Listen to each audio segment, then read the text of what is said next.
আলহামদুলিল্লাহ, সকল প্রশংসা আল্লাহ তাআলার জন্যে, যে মালিক আজকের এই জুমার দিনে জুমার নামাজ আদায়ের উদ্দেশ্যে আমাদেরকে যথাসময়ে মসজিদে আসার, প্রয়োজনীয় দিনই কিছু কথা বলার ও শোনার তৌফিক দান করেছেন। আমরা মালিকের শুকরিয়া আদায় করি আলহামদুলিল্লাহ। অসংখ্য অগণিত দুরুদ সালাম বর্ষিত হোক আকায়ে নামদার তাজেদের মদিনা মুহাম্মদুর রাসূলুল্লাহ সাল্লাল্লাহু আলাইহি ওয়াসাল্লামের প্রতি। আল্লাহ তাআলা আমাদেরকে যার উম্মত হওয়ার সৌভাগ্য দান করেছেন।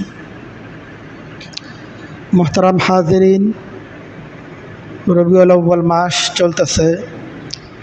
রবিউল আউয়াল মাসের সর্বশেষ জুমা আজকের জুমার দিন। রবিউল আউয়াল মাস নবী করিম সাল্লাল্লাহু আলাইহি সাল্লামের জীবনের নানা ঘটনাবহুল মাস। নবী করিম সাল্লাল্লাহু আলাইহি সাল্লামের আগমন, তার বিদায়, তার হিজরতের স্মৃতি বিজড়িত মাস রবিউল আউয়াল মাস।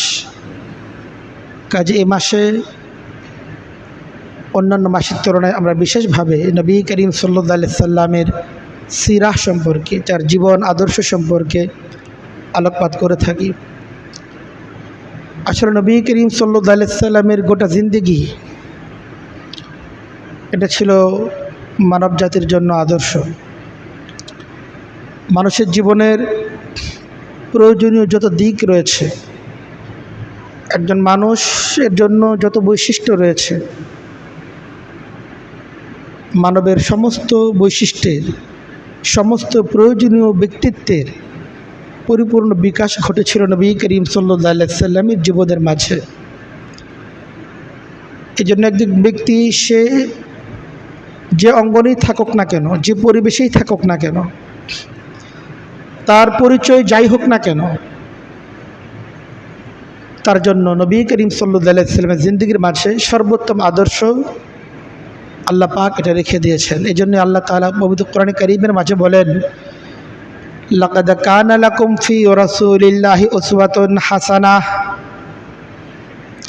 লাকাদ কানা লাকুম, তোমাদের সকলের জন্য, নিশ্চয়ই তোমাদের সকলের জন্য রয়েছে উসওয়াতুন হাসানা, সর্বোত্তম আদর্শ।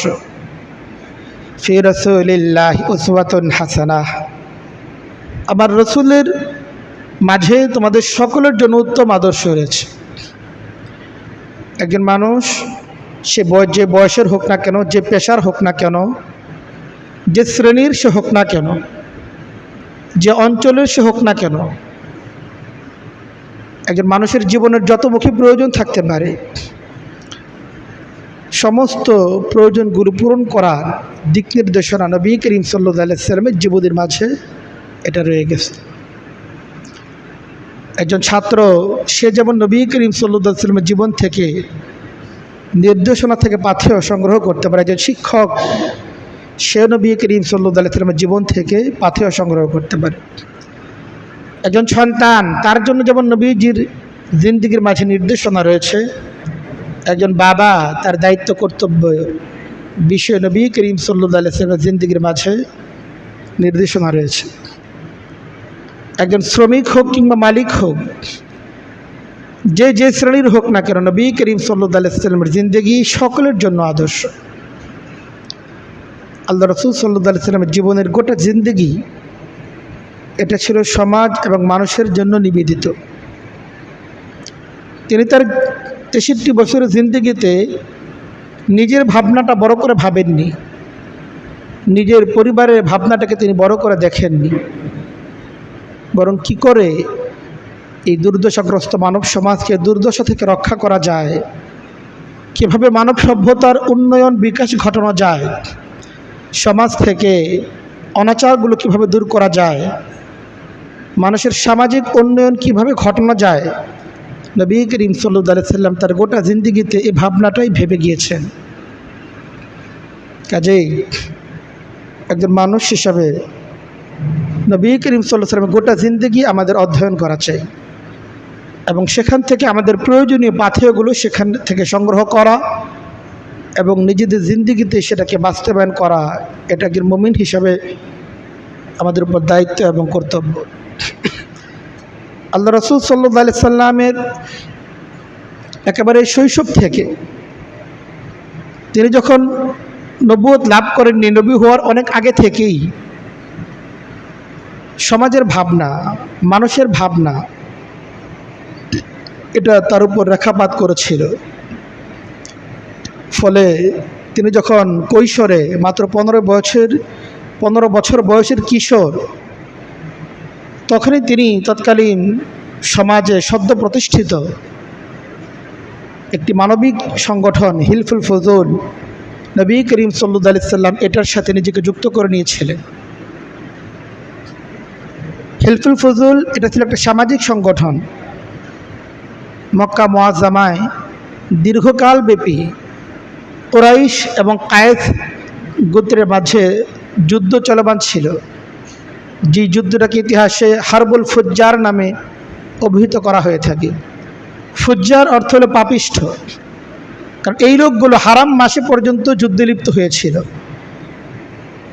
হারাম মাসের মধ্যে যুদ্ধে লিপ্ত হওয়ার কারণে তারা যে অপরাধ করেছিল, পাপ করেছিল, এই জন্য পরবর্তীতে লোকমুখে প্রসিদ্ধ হয়ে যায় এটা হারবুল ফুজ্জার, অপরাধীদের যুদ্ধ। তো কুরাইশ এবং বনু কায়েসের মাঝে এই যুদ্ধ দীর্ঘকাল ব্যাপী চলমান ছিল। একটা অন্যায় যুদ্ধ ছিল সেই যুদ্ধ, কিন্তু নবী করিম সাল্লাল্লাহু আলাইহি সাল্লাম কুরাইশ গোত্রের হওয়া সত্ত্বেও এই যুদ্ধের সাথে নবী করিম সাল্লাল্লাহু আলাইহি সাল্লাম ন্যূনতম কোনো সম্পর্ক ছিল না। বরং দীর্ঘকাল ব্যাপী যুদ্ধ চলমান থাকার কারণে যখন সমাজ এবং রাষ্ট্রের কাঠামোগুলো ভেঙে পড়ল, আর্থিকভাবে সামাজিকভাবে মানুষের অবক্ষয় ঘটল, চারিদিকে জুলুম লুটতরাজ চলতে লাগলো, সামাজিক সব ধরনের নীতি নৈতিকতা ধসে পড়ল, তখন কিছু কিছু বয়োজ্যেষ্ঠ ব্যক্তি তারা অনুভব করলেন যে না, এটা তো দীর্ঘকাল ব্যাপী চলমান থাকতে পারে না। এভাবেই যদি চলমান থাকে তাহলে মক্কার যে সম্মান মর্যাদা গোটা দুনিয়ার মাঝে আছে এটা তো ভুলুণ্ঠিত হয়ে যাবে।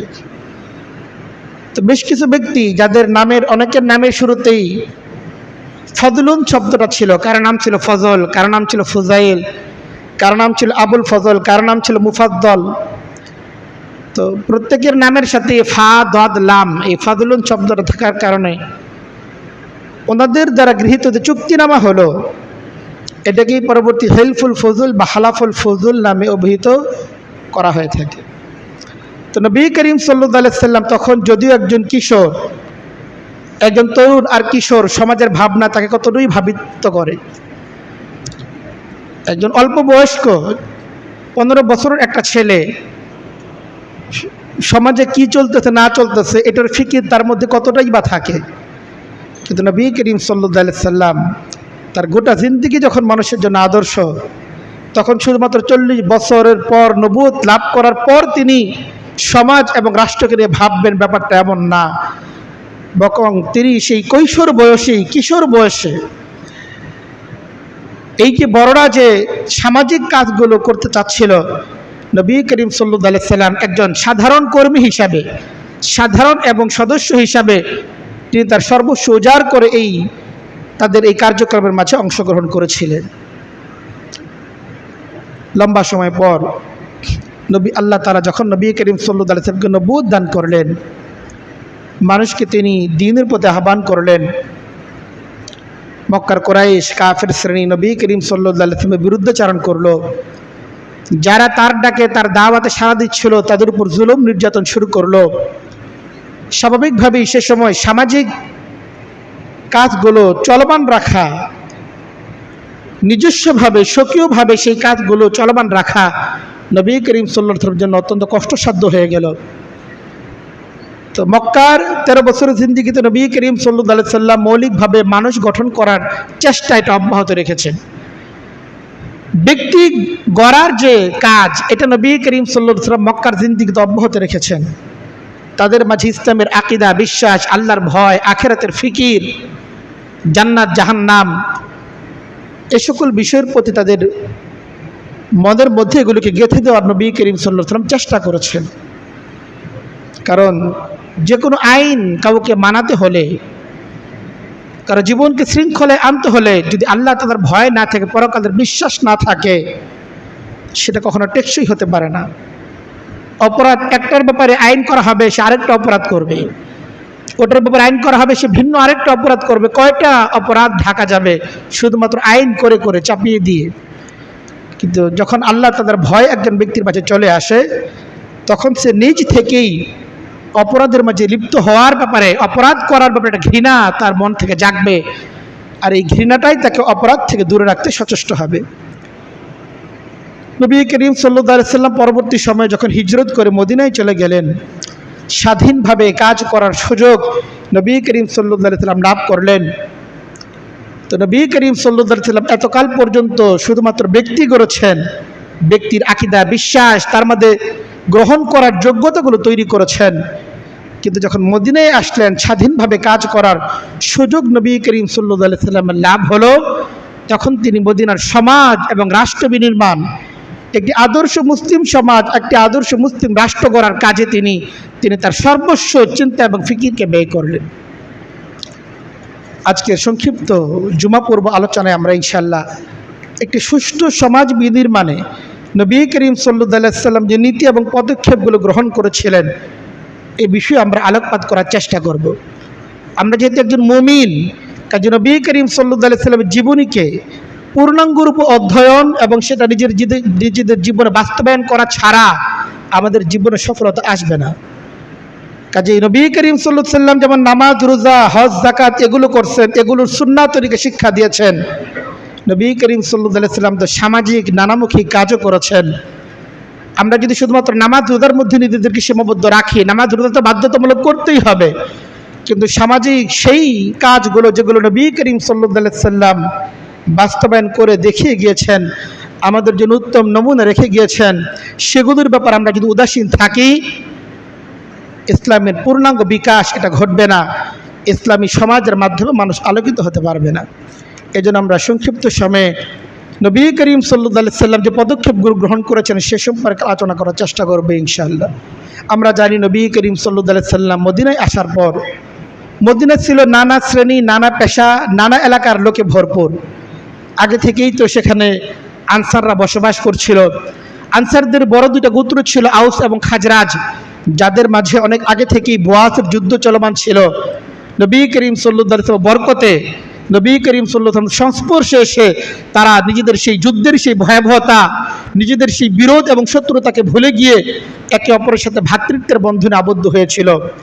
আবার মদিনায় সেই বহু আগে থেকেই ইহুদিরা এই এলাকায় এসে বসবাস শুরু করেছিল।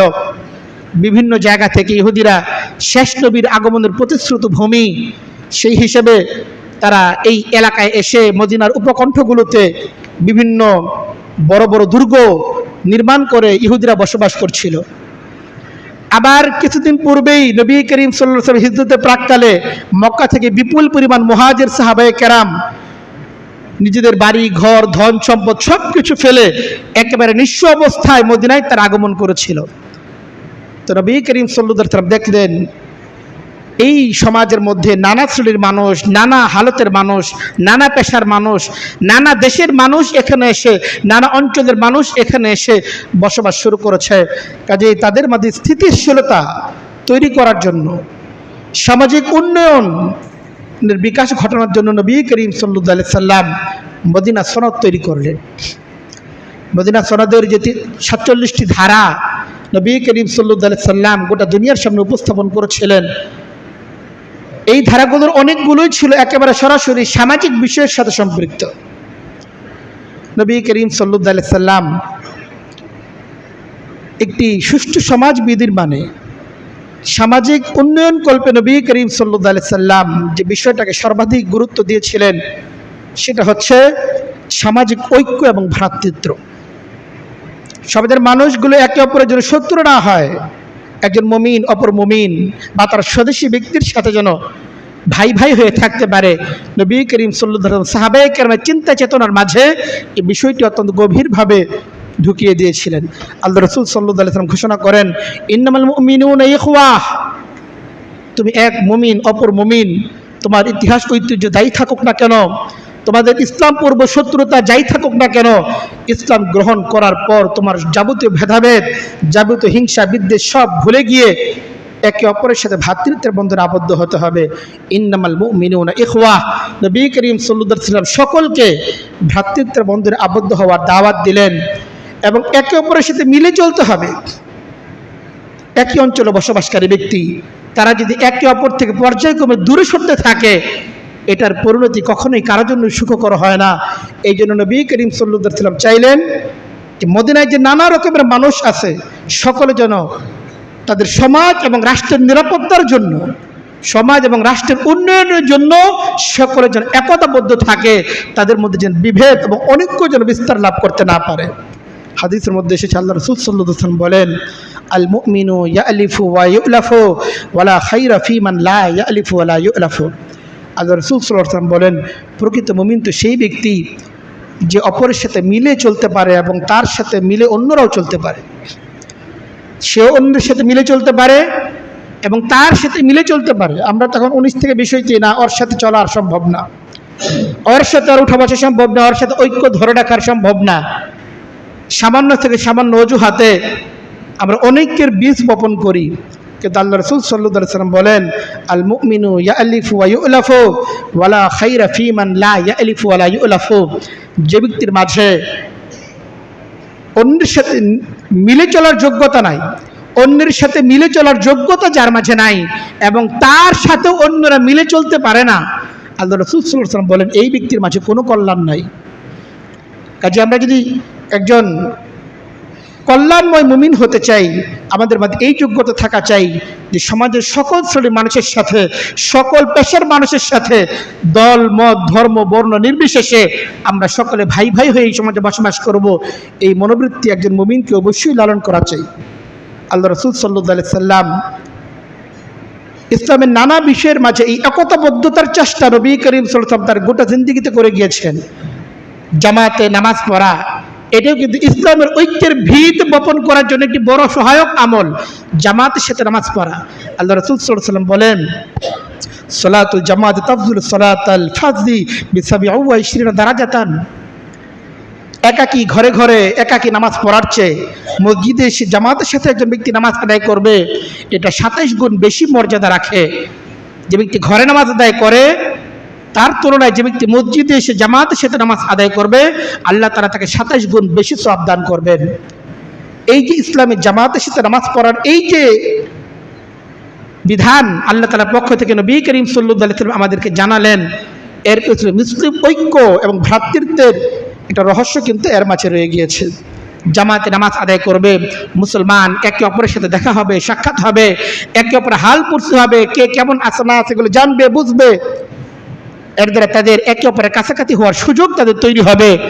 মুসলমান সে যে বর্ণের হোক না কেন, সমাজের যে স্তরেই থাকুক না কেন, যখন পাশাপাশি এসে মসজিদে দাঁড়াবে, তাদের মধ্যে যাবতীয় বৈষম্য মন থেকে, যাবতীয় উপর এবং নিচের যে ব্যবধানগুলো দিল থেকে বেরিয়ে যাবে। এটা কিন্তু জামাতের সাথে নামাজ আদায় করার অন্যতম একটি বিষয়। জামাতের সাথে আসলাম, মসজিদে আসলাম আর গেলাম, কে আসলো কে আসতো না কোনো খোঁজখবর নিলাম না।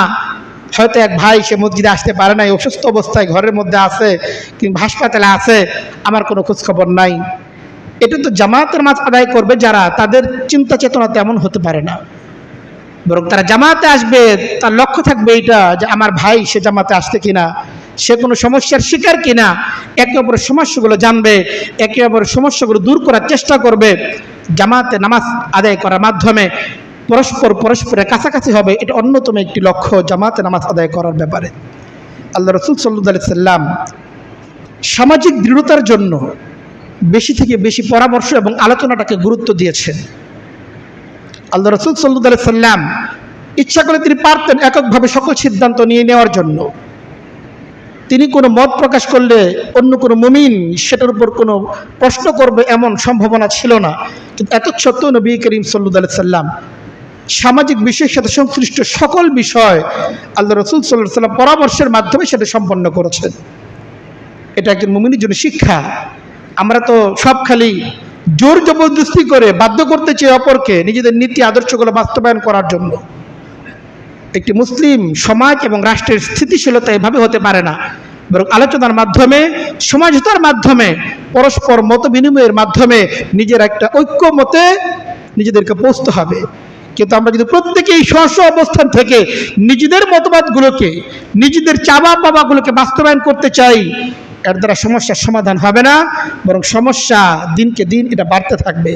এই জন্য নবী করিম সাল্লাল্লাহু আলাইহি ওয়াসাল্লামের নীতি এবং আদর্শ ছিল এই সামাজিক সকল বিষয়ে আলোচনার মাধ্যমে, পরামর্শের মাধ্যমে নিশ্চিত করা। আল্লাহ তাআলা নবী করিম সাল্লাল্লাহু আলাইহি ওয়াসাল্লামকে নির্দেশ দিয়েছিলেন এটা, ওয়া শাবিরহুম ফিল আমরি, আপনি সকল বিষয়ে মশওয়ারা করেন, পরামর্শ করেন, আলোচনা চালিয়ে দেন। আলোচনার মাধ্যমে অবশ্যই একটি সুন্দর একটা পদ্ধতি, সুন্দর একটা চিন্তা সকলের মাঝখান থেকে আল্লাহ তাআলা বের করে দিবেন। এই জন্য নবী করিম সাল্লাল্লাহু আলাইহি ওয়াসাল্লাম নিজেও হাদিসের মধ্যে ছিল কাসীরুল মুশাওয়ারা, আল্লাহ রাসূল সাল্লাল্লাহু আলাইহি ওয়াসাল্লাম অত্যন্ত বেশি থেকে বেশি পরামর্শ করতেন। যে কোনো একটা বিষয় সামনে আসলেই তিনি সাহাবায়ে কেরামকে বসতেন, সিনিয়র সাহাবায়ে কেরাম যারা ছিলেন তাদেরকে নিয়ে ডাকতেন, তাদের সাথে পরামর্শ করতেন। পরামর্শের মাধ্যমে সকল বিষয় তিনি সম্পন্ন করতেন। এই জন্য আল্লাহ তাআলা আমাদের যাদেরকে সমাজের মধ্যে প্রভাব দিয়েছেন, সামাজিকভাবে ক্ষমতা দিয়েছেন, অর্থ দিয়েছেন, সামাজিক বিভিন্ন রকম কাজ করার সুযোগ আল্লাহ তাআলা আমাদেরকে দান করেছেন, আমরা যখন সমাজ সংশ্লিষ্ট কোনো কাজ করব তখন এককভাবে সিদ্ধান্ত গ্রহণ এটা আমরা করব না, বরং সেক্ষেত্রে অবশ্যই নবী করিম সাল্লাল্লাহু আলাইহি ওয়াসাল্লাম আদর্শ, পরামর্শ, মশওয়ারা সকলের সাথে মিলে আলোচনার মাধ্যমে একটা সিদ্ধান্ত উপনীত হওয়া, এটা আমাদের ফলো করা চাই। আল্লাহ রাসূল সাল্লাল্লাহু আলাইহি ওয়াসাল্লামের এটা শিক্ষা। আল্লাহ রাসূল সাল্লাল্লাহু আলাইহি ওয়াসাল্লাম মদিনায় আসার পর তিনি লক্ষ্য করলেন যে যে কোনো সমাজ যদি বিনির্মাণ করতে হয়, সমাজের একটা আদর্শ সমাজ যদি নির্মাণ করতে হয়, তাহলে শুধুমাত্র আইন এবং আদালতের মাধ্যমে, বিভিন্ন রকম দণ্ডবিধি প্রয়োগ করার মাধ্যমে সামাজিক স্থিতিশীলতা এটা নিশ্চিত হবে না, বরং যদি টেকসই উন্নয়ন করতে হয় অবশ্যই শিক্ষা বিকাশ এটা প্রয়োজন।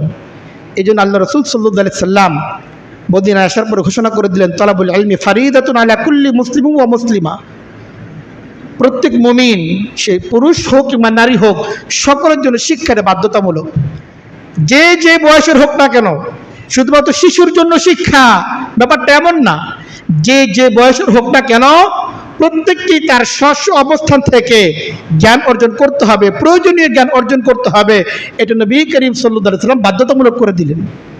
কারণ শিক্ষা ছাড়া একটা আদর্শ সমাজের টেকসই উন্নয়ন এটা কখনোই সম্ভব হতে পারে না।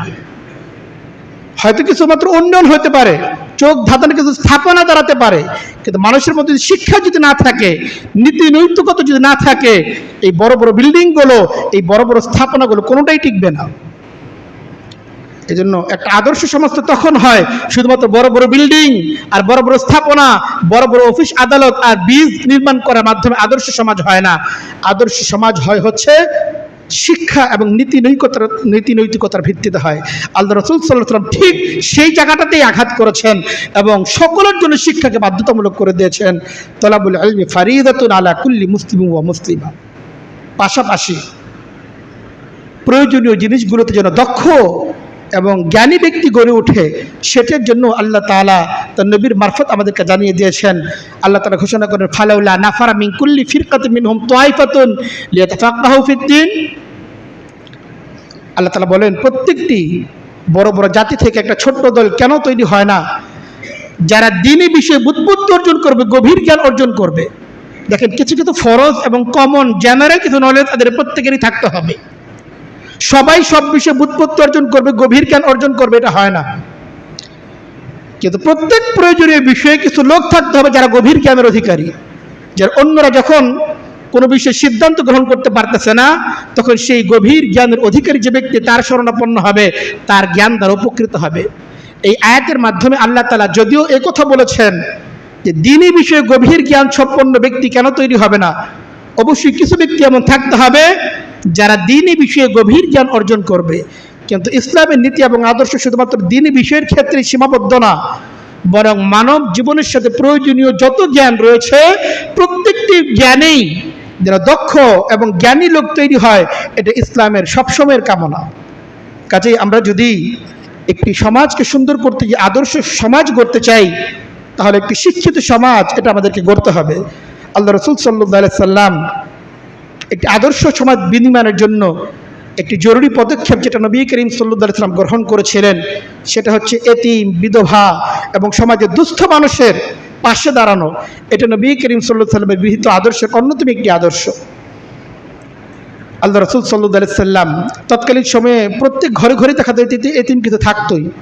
যুদ্ধ বিগ্রহ ইত্যাদির কারণে যখন ব্যাপক হারে মানুষ মৃত্যুবরণ করেছে, ওইদিকে মক্কায় ফুজ্জারের যুদ্ধ আর এদিকে মদিনায় হলো বুয়াসের যুদ্ধ, এই যুদ্ধ মিলিয়ে প্রচুর পরিমাণ পুরুষ যারা মৃত্যুবরণ করেছিল, কিন্তু দেখা গেছে প্রচুর পরিমাণ নারী তার বিধবা হয়ে গিয়েছে, অনেক বাচ্চা শিশুরা এতিম হয়ে গিয়েছে। আল্লাহ রাসূল সাল্লাল্লাহু আলাইহি ওয়াসাল্লাম মদিনায় এসে যখন এই চিত্র লক্ষ্য করলেন, তখন তিনি এটা পদক্ষেপ গ্রহণ করলেন যে না, এভাবে চলতে পারে না, বরং সাহাবায়ে কেরামকে সঙ্গে নিয়ে এতিমদেরকে কিভাবে তাদের পাশে দাঁড়ানো যায়, আল্লাহ রাসূল সাল্লাল্লাহু আলাইহি ওয়াসাল্লাম সেই পদক্ষেপ গ্রহণ করলেন। নবী করিম সাল্লাল্লাহু আলাইহি ওয়াসাল্লাম ঘোষণা করলেন, আনা ওয়া কাফিলুল ইয়াতীম ফিল জান্নাতি কাহাতাইন। আল্লাহ রাসূল সাল্লাল্লাহু আলাইহি ওয়াসাল্লাম সাহাবায়ে কেরামকে উৎসাহিত করলেন যে আমি এবং এতিমের প্রতিপালনকারী, যে এতিমের দেখভাল করবে, আমি এবং সেই ব্যক্তি জান্নাতে এমন পাশাপাশি থাকবো। আল্লাহ রাসূল সাল্লাল্লাহু আলাইহি ওয়াসাল্লাম এই দুই আঙ্গুল মিলিয়ে দেখিয়ে দিয়েছেন, যে ব্যক্তি এতিমের পাশে দাঁড়াবে, এতিমের প্রতিপালন করবে, জান্নাতে আমি এবং সে এমন পাশাপাশি থাকবো। নবী করিম সাল্লাল্লাহু আলাইহি ওয়াসাল্লাম বিধবাদের পাশে দাঁড়ানোর জন্য আল্লাহ রাসূল সাল্লাল্লাহু আলাইহি ওয়াসাল্লাম উৎসাহিত করলেন। নবীজি ঘোষণা করলেন, আস-সাগি আলাল আরমিলাতি আস-সাগি আলাল আরমিলাতি ওয়াল মাসাকিন কাল মুজাহিদ ফি সাবিলিল্লাহ। আল্লাহ রাসূল সাল্লাল্লাহু আলাইহি ওয়াসাল্লাম বলেন, বিধবা নারীর প্রয়োজন যে ব্যক্তি পূরণ করবে, মিসকিন নিঃস্ব ব্যক্তির প্রয়োজন যে পূরণ করবে, আল্লাহ তাআলার কাছে সে আল্লাহর রাস্তার মুজাহিদ হিসেবে আল্লাহ তাআলার কাছে সে মর্যাদা লাভ করবে। তো নবী করিম সাল্লাল্লাহু আলাইহি সাল্লাম এভাবে সমাজের যারা বিধবা ছিল, নবী করিম শুধুমাত্র নিজের লোক, নিজের পক্ষের লোক, নিজের দলের লোক, শুধুমাত্র মুসলমানদের জন্য তিনি পদক্ষেপ গ্রহণ করেছেন এমন না, বরং মদিনা সমাজে বসবাসকারী যত ধরনের যত শ্রেণীর ব্যক্তি ছিল সকলের জন্য নবী করিম সাল্লাল্লাহু আলাইহি সাল্লাম পদক্ষেপ গ্রহণ করেছিলেন। আল্লাহ রাসূল সাল্লাল্লাহু আলাইহি সাল্লাম অন্য হাদিসের মধ্যে এসেছে, স্বাভাবিকভাবেই একটা দীর্ঘস্থায়ী যুদ্ধ যখন একটা সমাজের মধ্যে চলে, মানুষের আর্থিকভাবে মানুষ দুর্বল হয়ে পড়ে। মদিনার মানুষের মধ্যেও আর্থিকভাবে দুর্বলতা, দুর্ভিক্ষের অবস্থা চলে এসেছিল। নবী করিম সাল্লাল্লাহু আলাইহি সাল্লাম তখন ঘোষণা করলেন যে মান তারাকা মালান ফালি ওয়ারাসাতিহি, কোনো ব্যক্তি যদি দুনিয়া থেকে বিদায় গ্রহণ করে আর সে যদি কোনো সম্পদ রেখে যায়, এটা তার ওয়ারিস যারা আছে তারাই পাবে, অন্যরা পাবে না। কিন্তু এমন যদি কোনো ব্যক্তি হয় যে সে দুনিয়া থেকে বিদায় গ্রহণ করছে কিন্তু তার উপর কোনো ঋণ ছিল, সে কোনো ঋণ দুনিয়াতে রেখে গিয়েছে, অথবা সে তার কোনো সন্তানকে রেখে গিয়েছে যাকে দেখার কেউ নাই, আল্লাহ রাসূল সাল্লাল্লাহু আলাইহি ওয়াসাল্লাম ঘোষণা করলেন, মান তারাকা মালান ফালি ওয়ারাসাতিহি ওয়া মান তারাকা দাইনান আও যায়াআন ফালাইয়া। নবী করিম সাল্লাল্লাহু আলাইহি ওয়াসাল্লাম, আমরা জানি তার নিজের আর্থিক অবস্থা কতটা ছিল, তার ঘরে তার যারা স্ত্রী ছিল, নবী করিমের স্ত্রী, তার সন্তানরা কতটা আর্থিকভাবে দুরবস্থার মধ্যে তাদের জীবন কাটিয়েছেন। কিন্তু নবী করিম সাল্লাল্লাহু আলাইহি ওয়াসাল্লাম একজন মুমিন, সমাজের একজন ব্যক্তি, সে ঋণ রেখে যাবে, এই ঋণ পরিশোধের কোনো ব্যবস্থা থাকবে না, নবী করিম সাল্লাল্লাহু আলাইহি ওয়াসাল্লাম এটার কোনো সুযোগ দেননি। যখন নবী করিম সাল্লাল্লাহু আলাইহি ওয়াসাল্লামকে আল্লাহ তাআলা কিছুটা সামর্থ্য দান করলেন, তখন নবী করিম সাল্লাল্লাহু আলাইহি ওয়াসাল্লাম ঘোষণা করে দিলেন, যদি কোনো ব্যক্তি ঋণ রেখে যায়, এটা তার পরিবার কোত্থেকে দিবে, তার পরিবার তো সেই সামর্থ্য নাই, ফালাইয়া, আমি মুহাম্মদুর রাসূলুল্লাহ তার এই ঋণের জিম্মাদারি নিয়ে নিলাম। আজকে সমাজের লোক কোথায় এই ঋণের জিম্মাদারি নেওয়ার? সন্তান পর্যন্ত বাবার মৃত্যুর পরে ঋণকে অস্বীকার করে যে না, আমার বাবা কোনো সম্পদ রেখে যায় নাই, শুধুমাত্র একটা ঘোষণা করে জানাজা রাখ দিয়া যদি কেউ থাকেন যোগাযোগ করে দিয়ে দিব, কিন্তু আর খোঁজ পাওয়া যায় না। কিন্তু নবী করিম সাল্লাল্লাহু আলাইহি সাল্লাম সমাজের সকল স্তরের লোকদের জন্য এই ঘোষণা করেছিলেন, কেউ যদি ঋণ রেখে যায়, একদিকে তো নবী করিম সাল্লাল্লাহু আলাইহি সাল্লাম ঋণ করতে পারতপক্ষে ঋণ করতে সাহাবায়ে কেরামকে উৎসাহিত করেছেন, এত সত্ত্বেও কেউ যদি প্রয়োজনের কারণে ঋণ করে থাকে আর এই ঋণ রেখেই সে দুনিয়া থেকে বিদায় গ্রহণ করে, নবী করিম সাল্লাল্লাহু আলাইহি সাল্লাম এই ঋণের জিম্মাদারি তার নিজের উপর নিয়ে নিয়েছেন। তো নবী করিম সাল্লাল্লাহু আলাইহি সাল্লাম এই ধরনের নানামুখী পদক্ষেপ তিনি গ্রহণ করেছিলেন। মদিনায়, মক্কা থেকে তারা হিজরত করেছিল, অনেকেরই বাড়ি ঘরের কোনো ব্যবস্থা ছিল না, থাকার কোনো ব্যবস্থা নাই, হয়তো একটা ঘর কোনো রকম নিচে, বা আনসার একজন সাহাবী তার দুইটা ঘর আছে, একটা ঘর দিছে, এক ঘরের মধ্যে স্বামী স্ত্রী থাকতে হয়, সন্তান কোথায় থাকবে? আল্লাহ রাসূল সাল্লাল্লাহু আলাইহি সাল্লাম এই জাতীয় গৃহহীন যারা ছিল সমাজের, তাদের জন্য পুনর্বাসনের ব্যবস্থা করছেন, তাদের থাকার জায়গার ইন্তজাম করছেন। তিনি যে শুধুমাত্র মানুষকে নামাজ, রোজা, হজ, যাকাত শিক্ষা দিচ্ছেন, জিকির আজকার শিক্ষা দিচ্ছেন তা না, বরং সমাজের যাবতীয় প্রয়োজন পূরণ করার জন্য বহুমুখী পদক্ষেপ নবী করিম সাল্লাল্লাহু আলাইহি সাল্লাম গ্রহণ করেছেন। সাহাবায়ে কেরাম যারা দূর দেশ থেকে আসতেন, থাকার ব্যবস্থা ছিল না, নবী করিম সাল্লাল্লাহু আলাইহি ওয়াসাল্লাম মসজিদে নববীর পাশে সুফা একটা জায়গা, সেখানে নবী করিম সাল্লাল্লাহু আলাইহি ওয়াসাল্লাম সাহাবায়ে কেরামের থাকার ব্যবস্থা করে দিয়েছিলেন। এদের খাওয়া দাওয়া, এদের ভরণ পোষণ, এগুলো সব কিছু জিম্মাদারি ছিল স্বয়ং নবী করিম সাল্লাল্লাহু আলাইহি সাল্লামের উপরে। যে সুফফার সদস্য সংখ্যা কখনো কখনো প্রায় 400 পর্যন্ত ছাড়িয়ে যেত। এত বিপুল সংখ্যক লোকের খাওয়া দাওয়া, তাদের ভরণ পোষণ, তাদের থাকার জিম্মাদারি নবী করিম সাল্লাল্লাহু আলাইহি ওয়াসাল্লাম নিজে গ্রহণ করেছিলেন। যখন সুফফায় জায়গা হয় না, আল্লাহ রাসূল সাল্লাল্লাহু আলাইহি সাল্লাম মসজিদকে উন্মুক্ত করে দিয়েছিলেন। হযরত আব্দুল্লাহ ইবনে উমর থেকে বর্ণিত, আমরা জোয়ান যারা ছিলাম, অল্প বয়স্ক যারা ছিলাম, বাসায় তো একটা ঘর, বাবা মার জন্যই প্রয়োজন, আমরা থাকবো কোথায়? নবী করিম সাল্লাল্লাহু আলাইহি ওয়াসাল্লাম আমাদের জন্য বিশেষভাবে অনুমতি দিয়ে দিয়েছিলেন যে ঠিক আছে, তোমরা মসজিদে অবস্থান করো। আল্লাহ রাসূল সাল্লাল্লাহু আলাইহি সাল্লাম এই যে গৃহহীন যারা ছিল তাদের জন্য মসজিদকে পর্যন্ত উন্মুক্ত করে দিয়েছিলেন এই জাতীয় ব্যক্তিদের জন্য। আল্লাহ রাসূল সাল্লাল্লাহু আলাইহি সাল্লাম একজন সমাজকর্মী হিসাবে, আল্লাহ রাসূল সাল্লাল্লাহু আলাইহি সাল্লাম মুসলমান যারা ছিল, সমাজের সদস্য যারা ছিল, তাদের কর্মসংস্থানের জন্য উদ্যোগ গ্রহণ করেছেন। সমাজে যারা বেকার ছিল, যারা ভিক্ষুক শ্রেণী ছিল, তাদের জন্য মানুষের কাছে ভিক্ষার হাত পাততে না হয়, তাদের জন্য নানামুখী কর্মের ব্যবস্থা নবী করিম সাল্লাল্লাহু আলাইহি ওয়াসাল্লাম গ্রহণ করেছিলেন। মক্কা থেকে যারা হিজরত করে মদিনায় এসেছিল, আল্লাহ রাসূল সাল্লাল্লাহু আলাইহি ওয়াসাল্লাম মদিনার যারা আনসার সাহাবী ছিল তাদেরকে নিয়ে পরামর্শ করলেন এবং তাদের সাথে সমঝোতার মাধ্যমে, আলোচনার মাধ্যমে আনসারদের ঘরে ঘরে তাদের বিভিন্ন রকম ক্ষেত খামার, তাদের বিভিন্ন রকম যে কর্মস্থলগুলো ছিল, এগুলোতে মুহাজির সাহাবায়ে কেরামকে নবী করিম সাল্লাল্লাহু আলাইহি ওয়াসাল্লাম নিয়োগ দিলেন। আর যে সমস্ত সাহাবায়ে কেরাম এই জাতীয় নিয়োগ পেতে ইচ্ছুক না, আনসার সাহাবায়ে কেরাম থেকে বিভিন্ন রকম বিনিয়োগ নিয়ে নবী করিম সাল্লাল্লাহু আলাইহি ওয়াসাল্লাম মুহাজির সাহাবায়ে কেরামকে দিলেন, যারা এই বিনিয়োগ গ্রহণ করে ব্যবসা বাণিজ্য করে বিপুল পরিমাণ সম্পদ অর্জন করলো এবং এর মাধ্যমে মুসলমান যে দুরবস্থা, আর্থিক দুরবস্থা ছিল, ধীরে ধীরে মুসলমানরা সেটা কাটিয়ে ওঠার জন্য চেষ্টা করলো। আল্লাহ রাসূল সাল্লাল্লাহু আলাইহি সাল্লাম এক হাদিসের মধ্যে বলেছেন, মা আকালা আহাদুন তুআমান কাদ্দু খায়রুম মিন আন ইয়াকুলা মিন আমালি ইয়াদিহি। নবী করিম সাল্লাল্লাহু আলাইহি সাল্লাম ঘোষণা করলেন, কোন ব্যক্তি তার নিজের হাতের যে কামাইটা সে খাবে, এর চেয়ে উত্তম কোনো খাদ্য তার হতেই পারে না।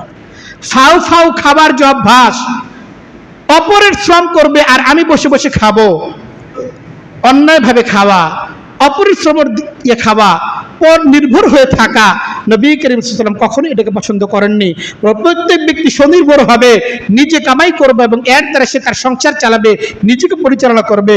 নবী করিম সাল্লাল্লাহু আলাইহি ওয়াসাল্লাম সবসময় সাহাবায়ে কেরামকে ওর জন্যই উৎসাহিত করেছেন।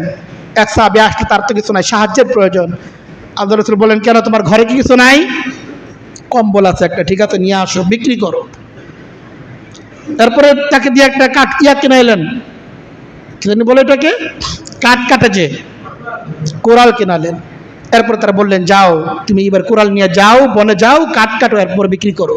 এবং নবীজি হাদিস উল্লেখ করলেন, লা ইন ইয়াখুযা আহাদুকুম হাবলাতান, যে তোমাদের কেউ যদি রশি এটাকে জমা করে, ফায়াখুযা বিহাতমাতিল হাতাবি আলা যাহরিহি, এবং বাগান থেকে গিয়ে, জঙ্গল থেকে গিয়ে কাঠ কেটে এনে ফায়াবিগহা, সেটাকে বাজারের মধ্যে বিক্রি করে, ফায়াকাফফা বিহা ওয়াজহাহু, আর আল্লাহ তাআলা এর মাধ্যমে তার অভাবকে পূরণ করেন, এটা তার জন্য উত্তম। খায়রুল মিন আন ইয়াসআলান নাস, মানুষের কাছে হাত পাতার চেয়ে, মানুষের কাছে ভিক্ষাবৃত্তি করার চেয়ে নিজের কাঠুরি হওয়া আর বাগান থেকে গিয়ে কাঠ কেটে এনে বিক্রি করে নিজের জীবিকা নির্বাহ করা, এটা তার জন্য অনেক বেশি কল্যাণকর। আল্লাহ রাসূল সাল্লাল্লাহু আলাইহি ওয়াসাল্লাম কখনই মানুষের কাছে হাত পাতুক, একজন মুমিন একজনের কাছে হাত পাতবে, এটা নবী করিম সাল্লাল্লাহু আলাইহি ওয়াসাল্লাম প্রশ্রয় দেননি। বরং তাকে কিভাবে কাজ শিক্ষা দেওয়া যায়, তাকে নানামুখী কাজে তাকে যোগ্যতা অর্জন করিয়ে তাকে পুনর্বাসন করার চেষ্টা নবী করিম সাল্লাল্লাহু আলাইহি ওয়াসাল্লাম করেছেন। কিন্তু আমাদের সমাজের মধ্যে অনেক বিত্তশালী আছে, নানা রকম উদ্যোগ গ্রহণ করার শক্তি তাদের আছে, কিন্তু সমাজের বেকার শ্রেণী, ভোকাটে শ্রেণী, যারা দিনকে দিন ভোকাটে হয়ে যাচ্ছে, তাদের কোনো কর্ম নাই, তাদের কোনো চাকরি নাই, তাদেরকে নিয়ে আমাদের কোনো ভাবনা নাই। শুধু নিজের পরিবার আর নিজের জীবন, এটাই যেন আমাদের জীবনের একমাত্র লক্ষ্য আর উদ্দেশ্য। সমাজ যখন নষ্ট হয়ে যায়, সমাজ যখন নষ্ট হয়ে যায়, আর এই সমস্ত শ্রেণীগুলো যখন নষ্ট হয়ে যায়, তখন কিন্তু ক্ষতি শুধুমাত্র তাদের মধ্যেই সীমাবদ্ধ থাকে না, বরং সমাজে এলিট শ্রেণী, অভিজাত শ্রেণী, সমাজের উপরতলার লোক যারা, তারাও কিন্তু ক্ষতি থেকে বাঁচতে পারে না। এজন্য আল্লাহ তাআলা যাদেরকে ক্ষমতা দিয়েছেন, প্রভাব দিয়েছেন, অর্থ দিয়েছেন, বিত্ত দিয়েছেন, তাদের এটা জিম্মাদারি সমাজের মধ্যে নতুন নতুন কর্মসংস্থানের ফিকির করা, আমার সমাজের মধ্যে কারা কারা বেকার আছে তাদেরকে কিভাবে আমি কর্মে নিয়োজিত করতে পারি চেষ্টা করা, এটা একটা মুমিন হিসাবে আমাদের জিম্মাদারি। নবী করিম সাল্লাল্লাহু আলাইহি সাল্লাম নিজেও কাজ করছেন। হাদিসের মধ্যে এসেছে, মা বাসা লাহু নাবিয়ান ইল্লা রাআল গানামা। আল্লাহ রাসূল সাল্লাল্লাহু আলাইহি সাল্লাম বলেন, আল্লাহ তাআলা যত নবী দুনিয়াতে পাঠিয়েছেন সকলেই বকরি চড়িয়েছেন। সাহাবায়ে কেরাম জিজ্ঞেস করলেন, কালু ওয়া আনতা, হে আল্লাহর রাসূল আপনিও কি বকরি চড়াইছেন নাকি? নবী করিম সাল্লাল্লাহু আলাইহি সাল্লাম বললেন, হ্যাঁ আমিও বকরি চড়িয়েছি। মক্কাবাসীদের বকরি চড়িয়ে কয়েক কিরাতের জন্য, কয়েক টাকার জন্য বকরি আমিও চড়াইছি। তো কর্মের মধ্যে কি নাই কোনো এটা নিন্দা বলতে কিছু নাই, ঘৃণার কিছু নাই। কর্ম যে কর্মই হোক না কেন, প্রত্যেকটা কর্মই সমাজের জন্য প্রয়োজন আছে, এবং কোনো কর্মের ব্যাপারে ঘৃণা করা এটা নবী করিম সাল্লাল্লাহু আলাইহি সাল্লামের নীতি এবং আদর্শ না। এর জন্য যে যে কর্মের হোক না কেন, যে যে পেশার হোক না কেন, সকল পেশার প্রতি শ্রদ্ধা বজায় রাখা এটা মুমিন হিসাবে আমাদের জিম্মাদারি। নবী করিম সাল্লাল্লাহু আলাইহি সাল্লাম একটা সমাজের উন্নয়নের জন্য নানামুখী পদক্ষেপ গ্রহণ করেছিলেন। সমাজের মানুষের পানির প্রয়োজন, নবী করিম সাল্লাল্লাহু আলাইহি ওয়াসাল্লাম সুপে পানির ব্যবস্থা করেছেন। হাদিসের মধ্যে এসেছে, আল্লাহ রাসূল সাল্লাল্লাহু আলাইহি ওয়াসাল্লাম বলেছেন, আফজালুস সাদাকাতি সাকয়ুল মিয়াহ, সর্বোত্তম সাদকা হলো এই মানুষকে পানি পান করার ব্যবস্থা গ্রহণ করা। যখন আমাদের গ্রীষ্মকাল আসে, খই ফাটা রোদ, এত রৌদ্র থাকে, উত্তাপ থাকে, সমাজে যারা রিক্সা চালায়, ভ্যান চালায়, যারা দিনমজুর আছে, রাস্তা দিয়ে চলতে থাকে, শরীর থেকে ঘাম ধরতে থাকে, পানি খাওয়ার ব্যবস্থা নাই। ওই সময় যদি সমাজের যাদের আশপাশে যারা থাকে, রাস্তার আশপাশে থাকি, এই সমস্ত জায়গাগুলোতে থাকি, তখন যদি একটা পানির একটা ব্যবস্থা রাখি আর লিখে রাখি খাবার পানির ব্যবস্থা, কত উত্তম একটা সদকা হইতে পারে এটা। কিন্তু সুযোগ থাকা সত্ত্বেও আমরা এগুলো ভাবেই না। সমাজের জন্য আমাদের দায়বদ্ধতা আছে, সমাজের জন্য করণীয় কিছু আছে, এই বিষয়গুলো আমরা ভাবি না, অথচ এগুলো কিন্তু নবী করিম সাল্লাল্লাহু আলাইহি ওয়াসাল্লাম সুন্নাহ দ্বারা স্বীকৃত। আল্লাহ রাসূল সাল্লাল্লাহু আলাইহি সাল্লাম সমাজের মধ্যে এগুলো ভাবনা তিনি ভেবেছেন, সমাজের রাস্তাঘাটের উন্নয়ন কিভাবে করা যায় আল্লাহ রাসূল সাল্লাল্লাহু আলাইহি ওয়াসাল্লাম এটা ভেবেছেন, এবং এই রাস্তাগুলোকে যে নির্বিঘ্নে মানুষ এবং যানবাহন চলাচল করতে পারে, যাতায়াত করতে পারে, এই জন্য তিনি দিক নির্দেশনা দিয়েছেন। আল্লাহ রাসূল সাল্লাল্লাহু আলাইহি ওয়াসাল্লাম বলেন, ইয়্যাকুম ওয়াত তুরকাত, ইয়্যাকুম ওয়াল জুলুসা ফিত তুরকাত, রাস্তার মধ্যে অপ্রয়োজনীয় ভাবে বসে থেকে মানুষের চলাচলে বিঘ্ন তোমরা সৃষ্টি করো না। কিন্তু আজকে আমরা যারা বাড়িঘর নির্মাণ করি, নানা রকম স্থাপনা নির্মাণ করি, মানুষের রাস্তাঘাট সব বন্ধ করে দিচ্ছি। নিজের বাড়ি নির্মাণ করতেছি, এতটুকু জায়গা রাখি না যে মানুষ চলাচল করতে পারে, একটা গাড়ি যেতে পারে না। এমন ভাবে প্যাক কাদা এগুলো রাস্তার মধ্যে এসে জমা হয়, সেগুলো পরিষ্কার করার জন্য আমার কোনো দায়বদ্ধতা না। আমার কাজ শুধু আমার বাসার যতটুকু আয়তন আছে এটাই আমার জিম্মাদারির অংশ, এরপরে সব জাহান্নাম হয়ে যায় যেন আমার কোনো ফিকির নেই। এটাকে একজন আদর্শ মুমিনের জিম্মাদারি এটা হইতে পারে? কখনোই হতে পারে না। এটা নবী করিম সাল্লাল্লাহু আলাইহি ওয়াসাল্লাম সুন্নাহ না, বরং সমাজ থেকে, একটা সমাজের মধ্যে রাস্তার মধ্যে কোনো যদি কষ্টকর জিনিস পড়ে থাকে, যেটা মানুষের জন্য, যানবাহন চলাচলের জন্য কষ্টদায়ক হবে, সেটাকে সরিয়ে দেওয়া, এটা নবী করিম সাল্লাল্লাহু আলাইহি ওয়াসাল্লাম ঈমানের অংশ হিসেবে গণ্য করেছেন। আল্লাহ রাসূল সাল্লাল্লাহু আলাইহি ওয়াসাল্লাম বলেন, তাহিরু আফনিয়াতাকুম, শুধুমাত্র নিজের ঘরটা পরিষ্কার করবে এমন না, নিজের বাড়ির বহিরাঙ্গন যেগুলো আছে সেগুলো তোমরা পরিষ্কার পরিচ্ছন্ন করো। কাজে নবী করিম সাল্লাল্লাহু আলাইহি ওয়াসাল্লাম একটি আদর্শ সমাজ কিভাবে গড়ে উঠতে পারে। আমার বাড়ির ভিতরে অনেক হাইফাই ডেকোরেশন আছে, সমাজের কি লাভ আছে এতে যদি আপনি বাড়ির সামনের অংশটা নোংরা করে রাখেন? নবী করিম সাল্লাল্লাহু আলাইহি ওয়াসাল্লাম নির্দেশনা এইটা, তোমার বাড়ির ঘরের ভেতরে যেমন তুমি উন্নয়ন করছো, তোমার বাড়ির সামনে যে রাস্তা আছে এটার কি খবর, এইটার ভিত্তিতে নির্ধারিত হবে তোমার রুচি কেমন আর তুমি কোন স্তরের মুমিন। আমার বাড়ির আশপাশের অবস্থা কি, এইটার ভিত্তিতে নির্ধারিত হবে আমি ঈমানের কোন স্তরে আমার অবস্থান রয়েছে। নবী করিম সাল্লাল্লাহু আলাইহি ওয়াসাল্লাম আদর্শ এবং সুষ্ঠু সমাজ বিনির্মাণের জন্য সমাজের রোগী যারা ছিল, অসুস্থ যারা ছিল, তাদের পাশে দাঁড়ানো, তাদের চিকিৎসা সেবা দেওয়া, তাদের জন্য সুচিকিৎসা নিশ্চিত করা, এটা নবী করিম সাল্লাল্লাহু আলাইহি ওয়াসাল্লামের একটি গৃহীত পদক্ষেপ ছিল। আল্লাহ রাসূল সাল্লাল্লাহু আলাইহি ওয়াসাল্লাম হাদিসের মধ্যে বলেন, ইন্নাল মুসলিমা ইযা আদা আখাহুল মুসলিমা লাম ইয়াযাল ফি খুরফাতিল জান্নাহ হাত্তা ইয়ারজিআ। আল্লাহ রাসূল সাল্লাল্লাহু আলাইহি ওয়াসাল্লাম বলেন, যখন কোনো মুমিন ব্যক্তি অপর মুমিনের কাছে যায়, অসুস্থ মুমিনের কাছে যায়, অসুস্থ ব্যক্তি রোগীর কাছে যায় আর তার পাশে দাঁড়িয়ে থাকে, যতক্ষণ সেই ব্যক্তি রোগীর পাশে দাঁড়িয়ে রইল ততক্ষণ সে তো রওজাতুম মিন রিয়াদিল জান্নাহর মধ্যে অবস্থান করলো। আমরা তো রিয়াদুল জান্নার জন্য অনেক পেরেশান। মদিনা শরীফে এক টুকরা জায়গা আছে, হাদিসের মধ্যে আসছে এই জায়গাটা হচ্ছে রিয়াদুল জান্নাহ। এই জায়গায় একটু যাইতে পারলে নিজেকে কত গর্ববোধ করি। পাশের বাসার একটা লোক অসুস্থ আছে, নবী করিম সাল্লাল্লাহু আলাইহি ওয়াসাল্লাম হাদিসটা এইটাও বলে আপনি যতক্ষণ পর্যন্ত তার পাশে থাকলেন আপনি রিয়াদুল জান্নাহর মধ্যেই থাকলেন। কিন্তু এটার কোনো প্রয়োজনীয়তা তো আমরা অনুভব করলাম না। কিভাবে একটা শান্তিময় সমাজ গড়ে উঠবে? সমাজের মানুষগুলো যদি একে অপরের পাশে দাঁড়াতে না পারে, সুখে দুঃখে যদি একে অপরের সাথে নিজেদের বিষয়গুলো শেয়ার করতে না পারে, একটা স্থিতিশীল সমাজ, শান্তিময় সমাজ কিভাবে প্রতিষ্ঠা হইতে পারে? হচ্ছেও তো না। এই জন্য সামাজিকভাবে আমরা নৈতিকতার দিক থেকে অবক্ষয়ের শিকার হচ্ছে প্রতিনিয়ত। অথচ নবী করিম সাল্লাল্লাহু আলাইহি ওয়াসাল্লাম সুন্নাহ না, একটা লোক মারা গেলে দাফন কাফনের জিম্মাদারি যেন শুধুমাত্র তার পরিবারে, সমাজের অন্যান্য লোকজন যে কিছু জিম্মাদারি আছে এটা সমাজ ভুলেই গেছে। একটা লোক মারা গেছে, স্বাভাবিকভাবেই তার পরিবার শোকাহত। এদের অনেকে জানেও না কাফনের কাপড় কোত্থেকে কিনতে হবে, কারা গোরস্থানে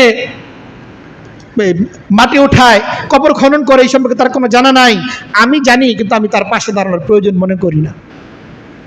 আমরা যদি সুন্দর সমাজ চাই তাহলে মানুষের এই প্রয়োজনীয় মুহূর্তগুলোকে মানুষের পাশে দাঁড়ানোর জিম্মাদারি আমাদেরকে আদায় করতে হবে। আল্লাহ রাসূল সাল্লাল্লাহু আলাইহি সাল্লাম একটি সুন্দর সমাজ গড়ে ওঠার জন্য বৃক্ষরোপণ কর্মসূচির প্রতিও গুরুত্ব দিয়েছেন, তাকিদ দিয়েছেন। হাদিসের মধ্যে এসেছে, আল্লাহ রাসূল সাল্লাল্লাহু আলাইহি সাল্লাম উল্লেখ করেন, মা মিন মুসলিমিন ইয়াগরিসু গারদান আও ইয়াজরাউ জারআন ফায়াকুলু মিনহু তায়রুন আও ইনসানুন আও বাহিমাতুন ইল্লা কানা লাহু সাদকাতুন ইলা ইয়াউমিল কিয়ামাহ। নবী করিম সাল্লাল্লাহু আলাইহি সাল্লাম বলেন, কোনো ব্যক্তি যদি একটা বৃক্ষ রোপণ করে, একটা চারা রোপণ করে, একটা বীজ রোপণ করে, যেখান থেকে একটা গাছ উঠবে, অথবা একটা ক্ষেতের একটা ফসল সে বপন করে যেখান থেকে মানুষ উপকৃত হবে, কোনো পাখি উপকৃত হবে, অথবা কোনো জন্তু জানোয়ার উপকৃত হবে, আল্লাহ রাসূল বলেন কামাল সাদকাতুন ইলা ইয়াউমিল কিয়ামাহ, কিয়ামত পর্যন্ত আল্লাহ তাআলা এটা তার জন্য সাদকা জারিয়া করে দিবেন। কিন্তু বলেন তো, আমরা গাছ লাগানো এটা ইসলামের কোনো বিষয় কোনো কালে কি মনে করি? এটাকে নবী সুন্নাহ এটাকে মনে করি, বা জিন্দেগিতে একটা গাছ লাগাইছি? অনেক মানুষ এমন খুঁজে পাওয়া যাবে কোনোদিন একটা গাছ পর্যন্ত লাগায় নাই। অথচ এই গাছ লাগানোর দ্বারা যদি আমার পরিবার উপকৃত হয়, একটা পাখি যদি ডালে এসে বসে, এই গাছের থেকে যে বাতাস আসতে অক্সিজেন ছড়াচ্ছে, এর দ্বারা মানুষের নিঃশ্বাসের কাজ হচ্ছে। আল্লাহ রাসূল সাল্লাল্লাহু আলাইহি ওয়াসাল্লাম বলেন কিয়ামত পর্যন্ত এটা তার জন্য সাদকা জারিয়া হয়ে যাবে। একটি সুন্দর সমাজ বিনির্মাণের জন্য বৃক্ষরোপণ, প্রয়োজনীয় জায়গাগুলোতে পরিকল্পিতভাবে বৃক্ষরোপণ করা, এটা একটা সুস্থ সমাজের জন্য, সুন্দর সমাজের জন্য প্রয়োজন। নবী করিম সাল্লাল্লাহু আলাইহি সাল্লাম একটি মাদকমুক্ত সমাজ জাতিকে উপহার দিয়েছিলেন। আমরা জানি মক্কার অবস্থা কি ছিল, এমনকি সাহাবায়ে কেরামের অবস্থা কি ছিল। তারা যখন নামাজ আদায় করতেন তখন পর্যন্ত তাদের কাছে এই যে মাদকের জিনিসগুলো থাকতো। মাদক সমাজের রন্ধ্রে রন্ধ্রে এতটাই প্রবেশ করেছিল, সাহাবায়ে কেরাম নামাজ আদায় করলেও মাদকের বোতলটা সাথে থাকতো। কিন্তু নবী করিম সাল্লাল্লাহু আলাইহি সাল্লাম পর্যায়ক্রমে তাদেরকে এমনভাবেই গড়ে তুললেন, একটা সময় সমাজের মধ্যে মাদক বলতে কোনো কিছুর অস্তিত্ব ছিল না। নবী করিম সাল্লাল্লাহু আলাইহি সাল্লামের অবদানে, তার প্রভাবে, তার সুহবতের আসর সাহাবায়ে কেরামের মধ্যে এমনভাবে পড়লো, মক্কার কেউ, মদিনার কেউ আর মাদক স্পর্শ করে না।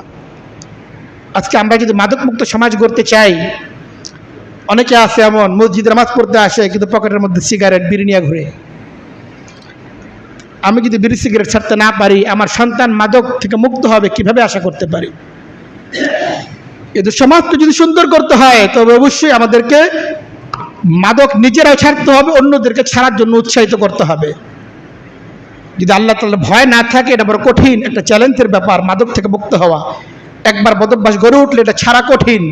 হিম্মত করে কোনো ব্যক্তি চেষ্টা করে আর আল্লাহ তাআলার কাছে চাইতে থাকে, তাহলে কোনো জিনিস অসাধ্য না, সব কিছুই সাধ্যের মধ্যে আছে। সাহাবায়ে কেরামের জিন্দেগি থেকে আমরা এটা শিক্ষা লাভ করি। নবী করিম সাল্লাল্লাহু আলাইহি সাল্লাম একটি সুন্দর সমাজ বিনির্মাণের জন্য বিরোধ নিষ্পত্তিটাকে বেশ গুরুত্ব সহকারে তাকিদ দিয়েছে। আল্লাহ রাসূল সাল্লাল্লাহু আলাইহি ওয়াসাল্লাম এক হাদিসের মধ্যে বলেন, আলা উখবিরুকুম, নবী করিম সাল্লাল্লাহু আলাইহি ওয়াসাল্লাম বলেন, আমি কি তোমাদেরকে সংবাদ দেব না বিআফযালা মিন সাদগাতিন ওয়াস সিয়ামি ওয়াস সালাতি, এমন কাজের সন্ধানকে দিব না যেটা তোমাদের নামাজ, তোমাদের রোজা, তোমাদের সদকার চেয়ে বেশি কল্যাণকর। কালু বালা ইয়া রাসূলুল্লাহ, সাহাবায়ে কেরাম বললেন, হে আল্লাহর রাসূল, নামাজের চেয়েও শ্রেষ্ঠ, রোজার চেয়েও শ্রেষ্ঠ, দান সদকার চেয়েও শ্রেষ্ঠ, অবশ্যই এমন কাজের সন্ধান আমাদেরকে দেন। নবী করিম সাল্লাল্লাহু আলাইহি ওয়াসাল্লাম বলেন, ইসলাহু যাতিল বাইন, দুইজন ব্যক্তির মধ্যে বিরোধ চলতেছে, এই বিরোধটাকে নিষ্পত্তি করে দাও। এটা তোমার নামাজ, তোমার রোজা, তোমার সদকার চেয়ে উত্তম। ফরজ নামাজের কথা বলা হয়নি, ফরজ নামাজ তো পড়তে হবে, এর চেয়ে শ্রেষ্ঠ কিছু নাই। অন্য যত নামাজ আছে ফরজ নামাজ ছাড়া, এগুলোর চেয়ে শ্রেষ্ঠতম কাজ হচ্ছে দুইজন মানুষের মধ্যে বিরোধকে নিষ্পত্তি করা। অনেক পরিবারে এমন আছে স্বামী স্ত্রীর মধ্যে বনিবনা নাই, জানা আছে আমারই আত্মীয়দের অন্তর্ভুক্ত, আমি সেখানে ভূমিকা রাখতে পারি ইচ্ছে করলে।